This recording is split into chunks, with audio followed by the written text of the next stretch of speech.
요즘 시장 분위기 정말 살벌하죠. 비트코인 가격이 조금만 흔들려도 여기저기서 이제 끝났다. 6만 달러 깨지러 간다.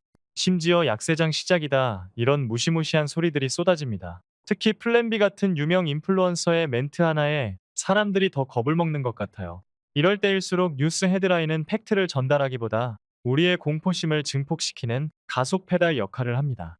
공포가 손절을 만들고 그 손절이 다시 차트를 무너뜨리는 악순환이 반복되는 거죠. 하지만 여러분, 우리가 감정에 휩쓸려 패닉셀 버튼에 손을 올리는 바로 그 순간, 시장의 저편에서는 전혀 다른 움직임이 포착되고 있습니다. 오늘은 이 공포스러운 헤드라인 뒤에 숨겨진 서류로 확인된 진짜 돈들의 움직임을 아주 날카롭게 파헤쳐 보겠습니다.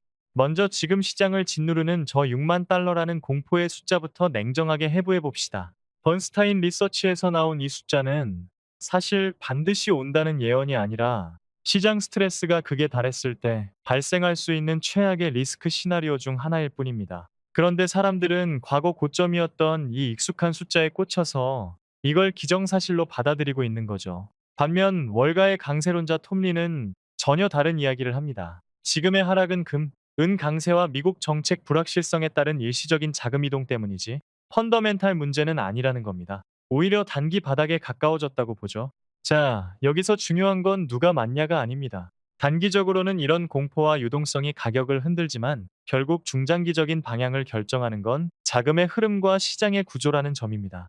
우리는 지금 당장의 변동성이 아니라 그 너머의 구조를 봐야 합니다. 시장이 공포에 질려 비명을 지르던 바로 그 시기, 아주 놀라운 공식 문서 하나가 발표됐습니다. 바로 비트코인 고래 중의 고래, 마이크로 스트래티지의 공시입니다. 이들은 지난 1월 말부터 2월 초, 시장이 가장 불안해하던 그 시기에 무려 855개의 비트코인을 추가로 매수했습니다. 평균 매수 단가가 약 8만 8천 달러 수준이었죠.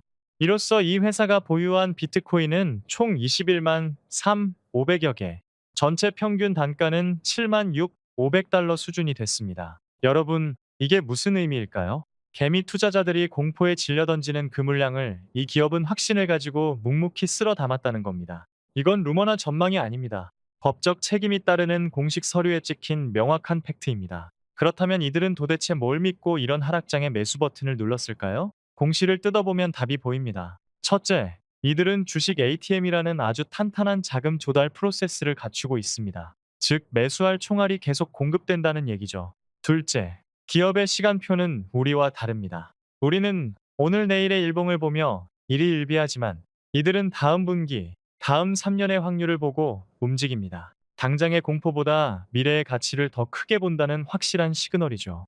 역사는 반복됩니다. 군중이 공포에 질려 시장을 떠날 때 스마트머니는 언제나 조용히 물량을 모아왔습니다. 지금 마이크로 스트래티지가 보여주는 행동이 바로 그 교과서적인 사례라고 볼 수 있겠네요. 미국에서 기업이 물량을 모으고 있다면 유럽에서는 제도권의 문이 활짝 열리는 엄청난 사건이 있었습니다. 바로 리플이 아일랜드 중앙은행으로부터 전자화폐 기관 정식 라이선스를 획득했다는 공식 발표입니다. 이게 하루아침에 된 게 아닙니다. 지난 1월 예비 승인을 받고 까다로운 조건을 모두 충족시켜서 최종 승인까지 받아낸 겁니다. 여러분, 이건 단순한 코인 호재가 아닙니다. 금융당국이 요구하는 자금 보관, 내부 통제, 보고 의무 같은 그 까다로운 기준을 모두 통과했다는 일종의 제도권 합격 통지서를 받은 겁니다. 시장은 가격만 보지만 진짜 선수들은 이런 규제 허들을 넘었는지를 봅니다. 이 라이선스가 왜 그렇게 중요할까요? 비유하자면 금융은 고속도로고 결제는 차선입니다. 아무리 좋은 스포츠카가 있어도 면허증과 달릴 수 있는 차선이 없으면 무용지물이죠. 이번 EMI 라이선스는 리플이 유럽이라는 거대한 시장에서 합법적으로 달릴 수 있는 고속도로 통행권을 얻은 것과 같습니다. 특히 패스포팅이라는 제도를 통해 아일랜드 라이선스 하나로 유럽 전역으로 서비스를 확장할 수 있게 됐습니다. 은행이나 대기업 같은 진짜 큰 손들은 기술만 보지 않습니다. 감사 가능한 투명한 프로세스가 있는지를 보는데 리플이 바로 그 자격을 증명해낸 겁니다. 이건 당장의 가격 펌핑보다 훨씬 더 무겁고 중요한 장기적인 비즈니스 확장의 초석이 마련됐다는 뜻입니다. 자, 지금까지 내용을 바탕으로 우리가 당장 실천해야 할 행동 강령을 정리해 봅시다. 폭락장에서 개미들이 가장 많이 하는 실수가 뭔지 아시나요? 자극적인 헤드라인을 팩트로 착각하고 남의 말만 듣고 뇌동매매하며 겁도 없이 고배율 선물을 건드리는 겁니다. 결과는 뻔하죠. 탈탈 털리고 시장을 떠나는 겁니다. 우리는 반대로 해야 합니다. 상위 1%의 생존 루틴은 이렇습니다. 먼저 소셜미디어의 극단적인 공포 심리를 확인하세요. 아, 지금 사람들이 패닉이구나 하고 인지하는 겁니다. 그 다음 마이크로 스트래티지 공시처럼 진짜 돈이 어디로 움직이는지 서류로 확인하세요. 그리고 리플처럼 규제와 제도가 어떻게 만들어지고 있는지 체크하세요. 차트는 이 모든 것의 가장 마지막 결과물로 참고만 하는 겁니다. 이 순서만 지켜도 멘탈이 흔들리는 걸 막을 수 있습니다. 마지막으로 과거를 한번 돌이켜보죠. FTX 사태 때 시장이 다 망할 것처럼 공포에 떨었지만 결국 어떻게 됐나요? 그 공포의 정점에서 역대급 기회가 만들어졌습니다.